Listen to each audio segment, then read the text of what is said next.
was cooking. It qualified for Capital Cup. We the UK, yeah, we took him. He took our spot. We had a good time. But then look at Costa though. I feel like, look how comfortable. I didn't know Costa was a pack player. And he got the gloves on, shorts and everything. Like this is like he's playing at home. I'm scared for Rain Pro right now. No, and I'm glad you bring that up because I've noticed something recently. Rain Pro hasn't gotten the Rain Pro result Compared to last season, right? because he qualified for the cup. He's been teetering on the edge of the UK World Warrior. 5th, 6th place here, 7th and 8th, 9th as well. Like he was doing really well to EWC, and it kind of just dropped off a little bit. I don't know if that's exhaustion, burnout, Netta slightly changing, Dial having a little bit of a.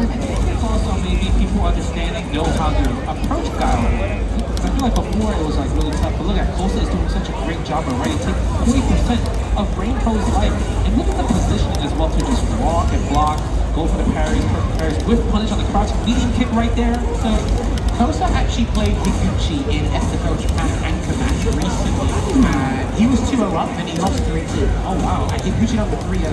One of the best things Kosa was doing was actually whip punishing the normals with the sweep, yeah, and then taking advantage of that. Because when you lose, when you get whip punished by a sweep, you lose one drive stop. Yes. And then you actually get to power and pressure afterwards, which means even more drive goes taken away. And that will be the first round there with a Tatsu from Kosa. So he'll know that comfortability factor, and Rain Pro fights an abundance of Kens in Europe. To the caliber and style of Kosa, I'm not sure if you're able to pull this one off, Justin. Yeah, I mean, it really depends, because right now, like I said, Kosa fighting Higuchi, you can see the match of knowledge in play right now. He's waiting for his opportunity. Sometimes when you're fighting against a character like Guile, you have to wait. Just like you mentioned right there, sweep, getting that guaranteed punish counter on a with punish normal is insane. And what he's doing is he's allowing Rain Pro to throw Sonic Boom, but he'll walk, encroach on that space, probably conversion into the Sonic Hurricane there. So he'll walk into the uncomfortable range, and then he'll make Rain Pro use the moves so that he can punch the moves. That's the part that works in the matchup. And remember, spatial awareness is one of the most rudimentary things in a Street Fighter game. Yes. If you haven't got that unlocked, I can't help you, buddy. Ooh, so that recognized anti-air, a little bit too far to get a flash kick. We know, we're going to get the corner position with the back door right there. Here we go, obstacle course. Rain Pro is completely fine here. Is he going to whip punish though? He's doing strategy. Yeah, he's doing. Had to jump. My guy's dead. Level 3 CA. Ooh. There you have it. It will be Shinru Ripper close it out for this game 1 here for Kosa. And I don't think Rain Pro's clocked on to what's been happening. Yeah. It's been slowly, and again, you just fall into this false sense of security, thinking he's completely fine. He's not perfect parrying. He's not. He's just walking forward. And remember, you lose drive gauge on the medium and heavy Sonic moves more often than not. And if he's walking into that space and you somehow feel comfortable, still throwing his moves, and then he gets a hard read afterwards, I don't know how to approach you after that. I mean, it kind of. And the decision was made. Kosa guessed right. There you go. Justin called it, made a decision. Sometimes you got to lay it all on the line just for one flash kick to get that space and work with that extra length on the screen here. And that will be a guaranteed punish there with the punish counter. Stand light kick. He can't flash kick again, unfortunately. And he did.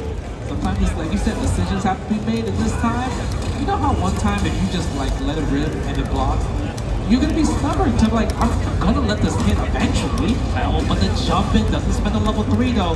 You want to guess for that game. This look, Rain Pro didn't take a bite. It's the back heavy kick level 2. Oh, he's got to do the whole thing. Oh no, he dropped it. Didn't have them charge maybe. Dude, these combo drops are absolutely pivotal and detrimental for Rain Pro right now. If he flash kicks one more time, he's out. You might have to. Oh, okay. Nice. Wow, what a decision. Crouching medium punch. Because he's still got the space and he's still spending 2 hours. Yeah. Safe harder. Almost burned out. It's gonna help. Oh, that actually helps so much for Rain Pro. What a comeback right there for that round. That was so crucial because obviously tournament life was on the line right there. But decisions were being made. Yeah, it was imperative he got that part wrong because you do not want anything injurious happening to you. From this point onwards, another jump from Kosa, but it didn't take punish counter, Justin. Yeah, I was surprised I jumped in and did. Okay, nice back dash. A little bit too slow for the punish, but still gets the combo scramble clearance. Okay, throw again. What are he trying to do? Are you trying to do wake up, attack, jump? I'm not sure, and he walks into another heavy kick into the solid puncher here. He's going to generate enough space and he's going to get the conversion as well. What is Kosa going to do on wake up? Oh, he's thinking like a frame kill, okay. Nice. That was good. That was such an amazing adjustment from Rainbow. This all started with him waking up with crouching medium punch instead of wake up open punch. Now, Costa feels the more sound, more solid, in neutral, of the whip punishes. We've seen the meticulous spacing he's been working on. But guess what?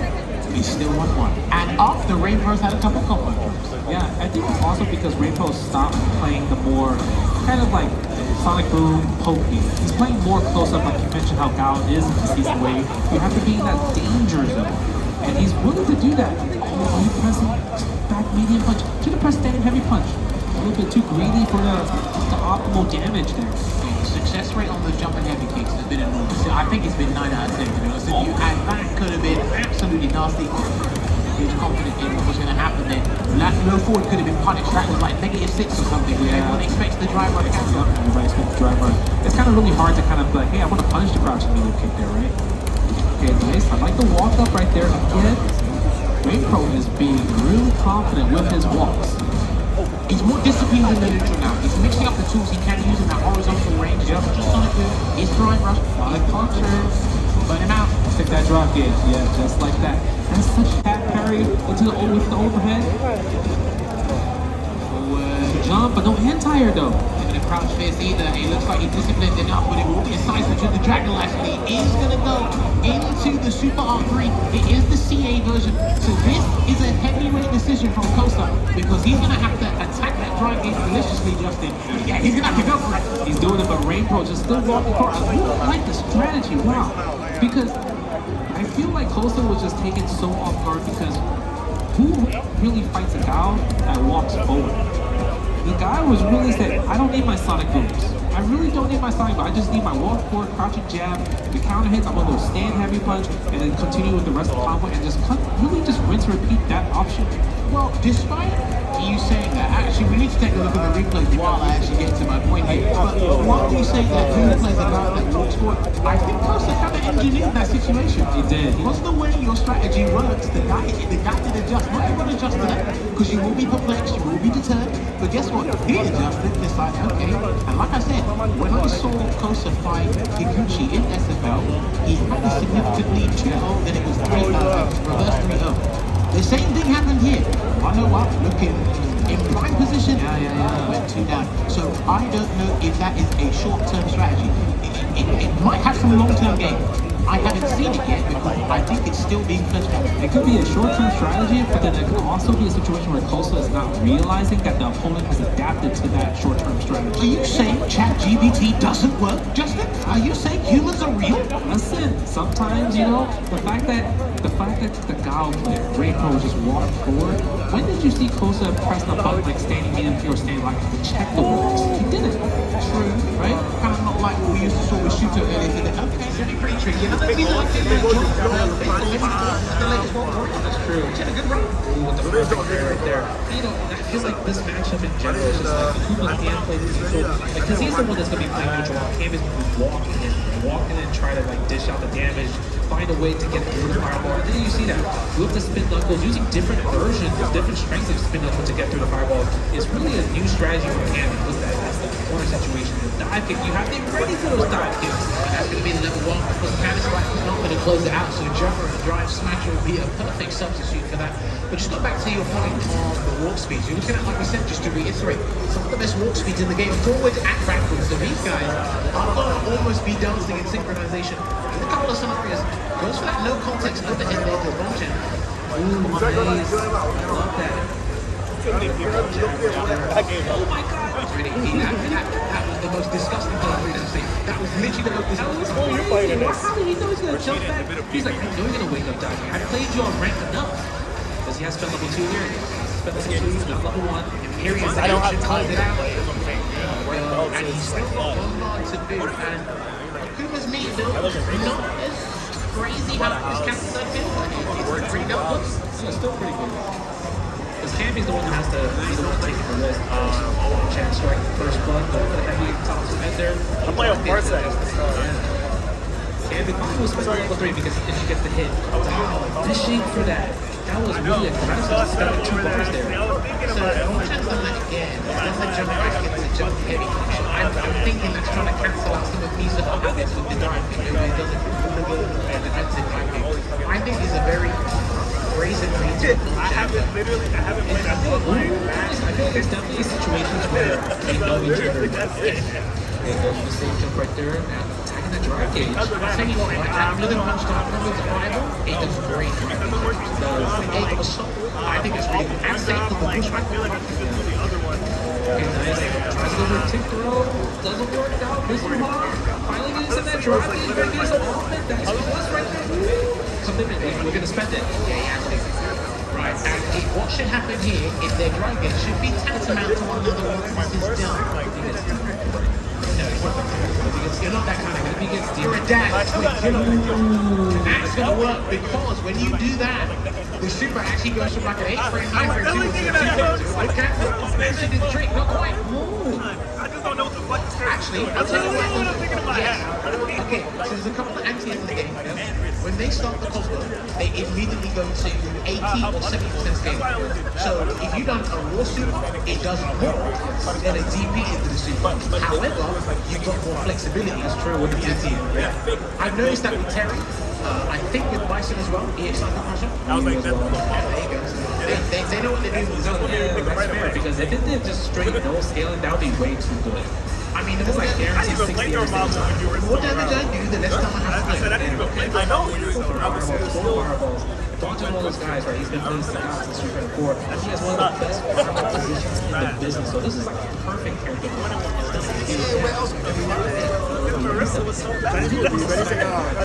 want to see too. I know. I think he's looking for something else while he's doing that, and then he gets the wake up throw Shoryuken as well. And he has already, he understands the basics super well. This is standing but still gets the crush beat, but just to kill. Long chance, match point. Mila is still not protected the dark kick. This is what exceptional warp speed does. It's basically gliding across the board. Always stay in the range where you can hear that movement. So when the dark kick comes in, the DP is always guaranteed. Except that looks basically impossible. This year, I mean, for real, people like He's the perfect parry. That's actually a really good bait because if you jump back and you're trying to, attack, throw something out, it's really good bait for perfect parries, and you can buffer super or DP if they try to do dive kick. Speaking of the dive kick, this time a defensive one worked. He is But like, on yeah, kick. Got to level 3 on the kind of got That's level 3. I would say like something. Yeah, just wait it out. Please do not jump. If you're going to jump bait on the fast one, because one chance probably waiting for a level 2 opportunity to get rid of you. That's true. It's really easier to, it's much easier to react. Oh my god. Okay, spiral. Over crouch spears. It's gonna hurt, but you can't take another throw. Unfortunately, he did just think, and it allows him to preserve his bar. We're going to run around here, come across, and he'll be stuck to peace. Oh my god. Using the standing heavy punch. Such a great fight for him, especially in the corner. the best move I ever made in my life. This time around on the strike pro scenario, Also, which is a dive kick. It'll strike with Make no like the combo. same wave as if not more as you know. Press on both sides. Oh no, what's that DP? That is rare for March. That's pretty difficult and ambiguous to do, so I like the hesitation there from Chance. He's not letting himself up on the drive push cancel. He's got the purpose. But like everywhere else, And it's the fade for the perfect parry. Nice cross cut right there. whenever you want to come in, Yeah, I guess for game situation. Nice. Him right there. Standing back. I guess you're gonna go with standing heavy punch. And then try to cause the burnout. Then chicken burn. Here's the thing, right? When you try to predict, when you try to safeguard it, right, you actually invite damage and it actually opens up more possibilities. So the fact that he tried to prevent the side of you look around because It's tough, bro. Especially when you're playing a character we are waiting and getting this next match sorted out. But now I think I'm going to push this. I QQ. Is it QQ? Is that how you pronounce it? Yeah, QQ. Perfect. We've got Ed and DJ here. Fun fact for you guys. I think out of the whole time Ed has been out, as far as I'm aware to my recollection, Momochi has only lost an Ed mirror twice. Ending Walker, right? And the other one was touched out. Ah, okay. He only lost the Ed mirror twice. Yeah, and that's also with modern though too. I feel like when you think about it, modern versus classic, you could lose, but you know what? just because of that knowledge you just put out, QQ is going with the DJ pick instead, I think. Oh no, Boston, maybe a button check. Button check here. If he does go with the DJ, I think it's a little bit of a better pick, but again, I think... So, let me try and bring this to context and then we'll get to my point. One of JP's biggest weaknesses is forward advancing, forward advancement movements. Now, DJ's got excellent forward advancing movement, the drive rush, medium so back for a while and everything. I think one of DJ's most annoying parts that he has to deal with is great horizontal range. Okay. And Ed has that with the psycho flick up, with the crouch light, you can green on music, with psycho shoot if you want to use that as well. Speaking of which, he has to be kind of more cognizant and self-aware. That's true. As to when he wants to drive. That's true. I think it's also maybe QQ wants to test kind of like maybe he has issues with like possibly anti-airs, right? Ed doesn't really have some of the fastest anti-airs in the game, so maybe using the jump light kick knee, maybe it might be a strategy that he'll pull out like just like that. Well, it's always in punish kind of state when you do the knee hop down, and if you do it in range, Monochi will see with the light side go up and down. So I'll take that any day of the week. There's a whip punish here, and he is going to go for the gusto. We did see a micro up there. If he did not do that micro, he was probably not going to get the damage he needed to close it out of the Psycho Storm. You need that, and with how fast this game is, if you don't see that micro for the extra frames or for the extra drive gauge, that slither drive gauge, you miss big moments like that. Nice. Can they confirm on that medium turn combo? Goes for a second throw. Ooh. See, yeah, he was completely dead here. And can he get the micro walk again? No, that's sweaty, bro. I mean, that is sweaty. And like I said, we talked about discipline, the motivation. I mean, Momochi has all that. This is stuff that he does on the regular, grinding in training mode. He probably does like all this reps multiple times, like a day on the stream, everything like that. So the fact that we saw him do 2 micro walk, like B&B, optimal B&B combos in a tournament setting from back-to-back rounds, that's already impressive. Well, I think it's one of his strongest qualities, how he utilizes all of his supers, and because his Psycho Cannon is such a great medium between Super R1 and Super R3, it will take you from corner to corner, round the Oki, give you the safe jump, regen the drive gauge in such a great fashion after being the meter build got toned down. Okay, Zuku instantly picked Ed though. I think, again, the vast majority of Asian players in the region, they're seeing the strengths, they're seeing the perks of this character, but I'm telling you, one of the forefathers of this character, he's only lost to my recollection twice in the mirror match. I mean, but he's already doing better than with Ed and DJ. So already, I mean, this is a better decision, I think, ultimately than Ed. So, but, I mean, we'll get to see. Let's see who is going to get the Ed offense going first. Well, here's the thing, he gets the raw drive rush, he can enter the Psycho Blitz, but sometimes you've got to play outside of your own character's range to frustrate them. Again, where you reaching? Because Momochi's teaching the level 1 again. Is it enough? Yes, it is. Match point for Momochi. He had a better 15 seconds, Justin. Better 15 seconds. Better 15 seconds. But also QQ's on the turn to the defense side, he's kind of like reaching a little bit too much, you know? Just like not wanting to take the throw. Or Momochi's just doing such a great job at just like putting in position where you think I'm gonna throw you. Also have it, and then we want to do a back throw in the corner. Oh, that's it. Yeah, it's down. You too. Oh no! Okay, wrong version of the cycle uppercut, I believe. He's trying to look for the decent combo himself, but I don't think Momochi's gonna give it to him. Oh wait, hold on. As I say that, we spent level 3? Yeah, we're gonna spend for level 3, cash it out, get the drive gauge back. And now the real question is, are we really going to test Momochi's reaction? he's delayed the recovery process on Momochi's end. He's gonna get a throw. I think he should threaten the stun. Ah, no, and he didn't! Told you. You're really gonna test him. You're gonna really test the man, Momochi, who has one of the, like I would say, the cleanest fundamentals, cleanest reactions in the business right there. That was a literally, it's either I tie the game right now or I lose the set. And what happened was Momochi said, well, guess what? You're going to lose the set. I've come up with a new term, Street Fighter 6. I call it stun anxiety. That's what I call it, right? You're anxious that they're looking to get the stun, they're too hungry for it. But lo and behold, some people fall into that trap. They're like, I need the stun. That's exactly what Mochi's looking for. He needs to threaten it. And he's got a good burnout sequence as well. We can actually take a look back at what transpired in that set there. Kicking it off with the DJ first. Again, DJ had a lot of substantial champions. He's actually in a pretty good spot now. Yeah. Well, it was still pretty difficult for him to start off. Sometimes I think DJ's blemish is how he kicks things off. Depending on the character, it's the approach, the mentality, so on and so forth. And Roach was able to kind of limit his options and shut down what makes DJ so good. And that's why I think you have to be really good at this game. If you can kind of withhold your opponent's strengths, make it really difficult for them, then you see the change up. We saw the change up there in the Ed, playing the Ed mill, but by stats alone, it didn't quite work out. But he had a bit of 15 seconds to start this. Yeah, a little bit better, right? But it's just when it comes down to it, you talk about how Mochi's one of the forefathers when it comes to Ed in general. Remember that time where he was like, they were going really hard with trying to get the #1 legend rank and everything, and he was really pushing this character. There was even a time where Japan was just like, you know what, everyone became like legend rank with Ed in general. So he's definitely one of those characters, and I think Momochi really helped spread the character so much. I think, again, it's an investment character. You have to be in it for the long run, the longevity of the character. And again, it's a vastly different style and infrastructure of tools for this version of Ed as opposed to the previous iteration. Night and day, basically. And people have been enjoying it. The development, I definitely think the DC combo played a huge role in terms of where the character is going to be taken. And then again, I actually thought at one point they might try to disrupt that combo.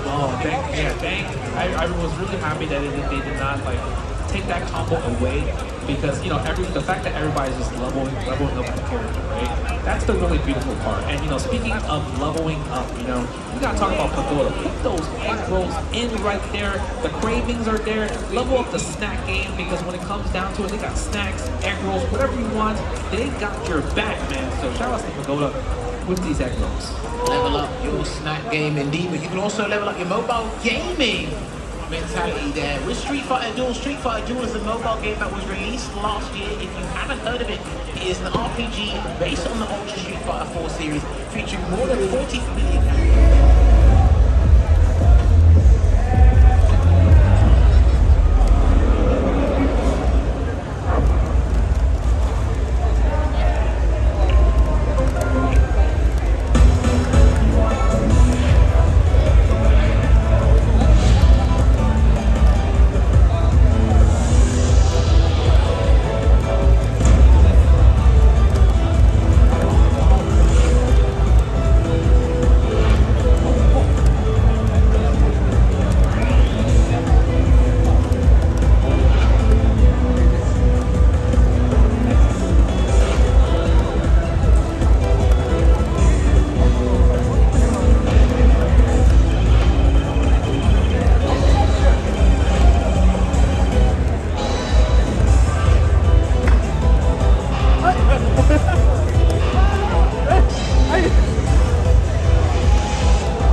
Singapore, where we are going to determine by the end of this weekend who will be in the grand finals qualifying for the spot. Those top two spots here. Myself, Jamis, and Justin Wong calling the action. Hopefully you guys have been enjoying it as much as at home, I should say. We are actually determining a lot more spots in the top 96. You've got guys like Shuto, Kawano, Kaku, Yuchi. They're all down in the top 96. And we need to actually keep it rolling, keep it rolling, and get our top 96 determined for our day 2 tomorrow. Now, Justin, who have we got up next on Street Run without the excitement? Oh man, I feel like we have one of the hometown heroes, Zien right here. You know, look at that. I already heard him representing Singapore. And obviously he's representing the DJ as well too. Versus PC representing the JK. Oh, okay, JP from the JP and the JP. Okay, JP. Anyway, yes, we got him up on stage right now. So for those of you who don't know, I believe he's still currently playing DJs it out and advances deeper into the bracket here at Super Premier Singapore. And I think one thing what Zien did really good there was that like he did such a great job at using the knee. He kind of realized where Kamiki is kind of like, I would say low charting and just pressing stand heavy punch. Because Kamiki, it's either he lands that heavy punch or it just whipped and then Zien was able to jump over and punish him every single time. So we're going to see that in the replays literally right now. So here's the thing as well, right? You mentioned stand heavy punch. I think the buttons he was using the most was stand heavy punch, or stand heavy kick target combo. It's kind of like he limited himself, but it was more, we need to find the right positions to utilize the buttons, because again, Jem had to kind of navigate his way through the obstacle course of purple, if there was even an obstacle course in the first place. But then also Kamiki was defending, and we saw a lot of air slash and feints. I think that was really good to see. I didn't see many challenges with like Jem. Yeah, there was no challenge at all. I think Zien just got away with like, if he did it 10 times in a row, he could literally hit all 10 of them. Well, I listen, I'll take 100% success rate in anything in life. And there you go, the thing we keep talking about, Jumping forward, right? you see it there as well. And then just blocking it out here, and then actually identifying, you try to get the perfect parry. And I like that because you can delay the funky slicer from the just cool. So, look at this. And you talked about that, the fake, and it just worked out. This sequence was so beautiful.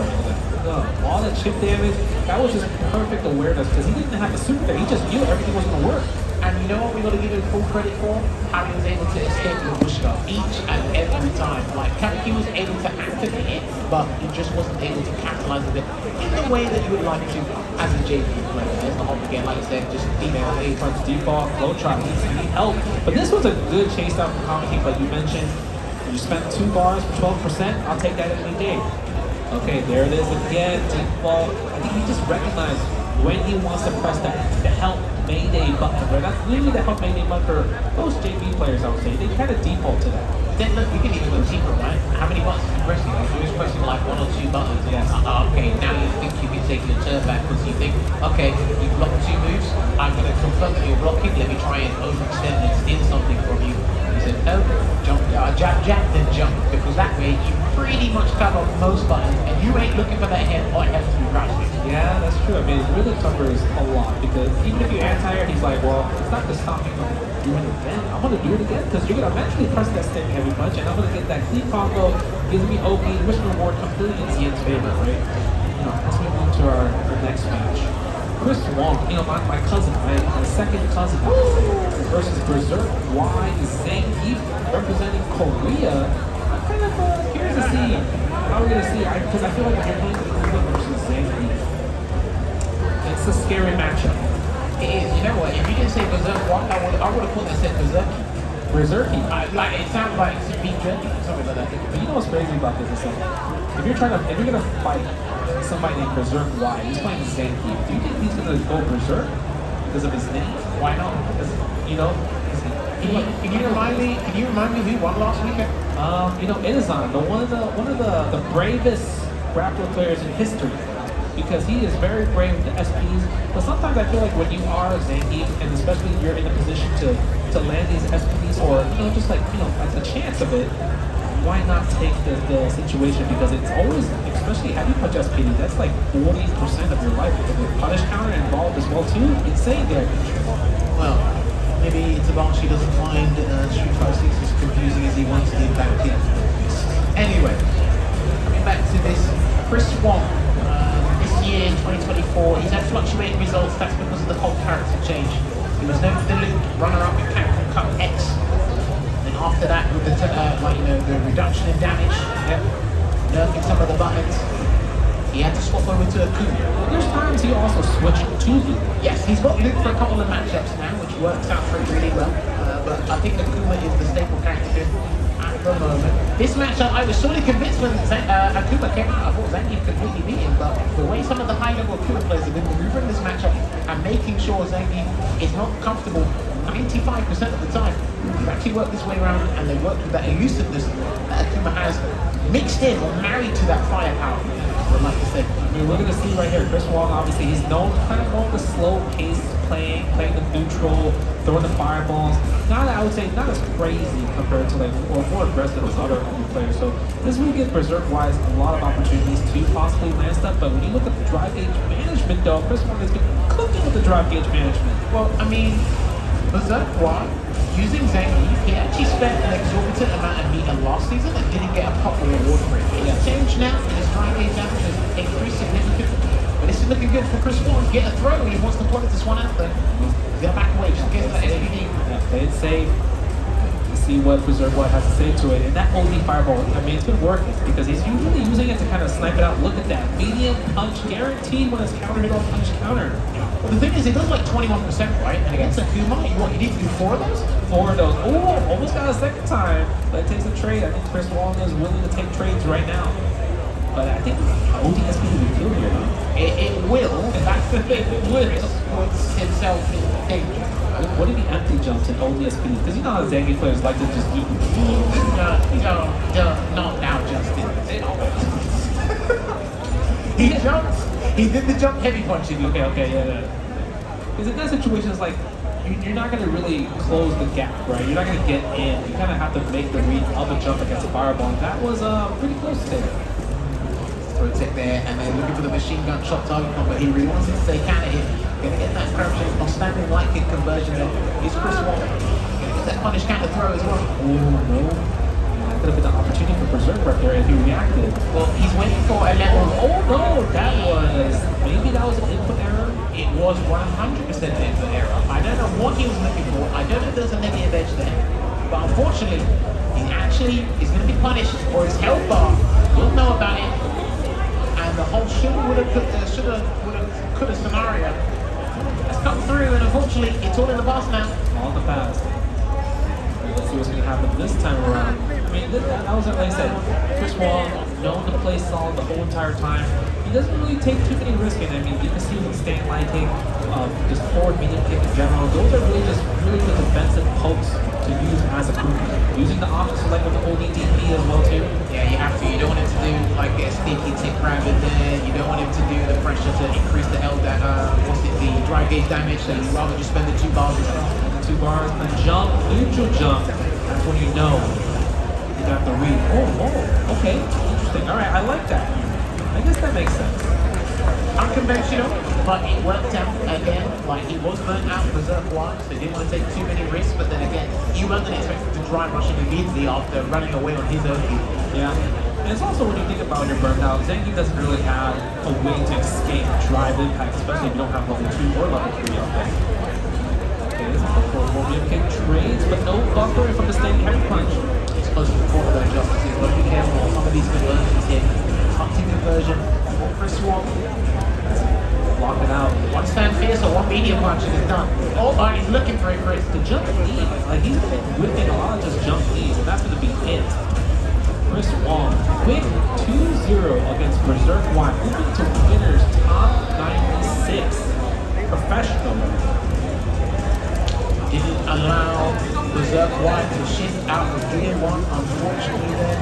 But clinical performance, staying on track here is Chris Wong. Yeah, another Akuma as if we didn't have enough already, but I love Chris. And Chris is very good at identifying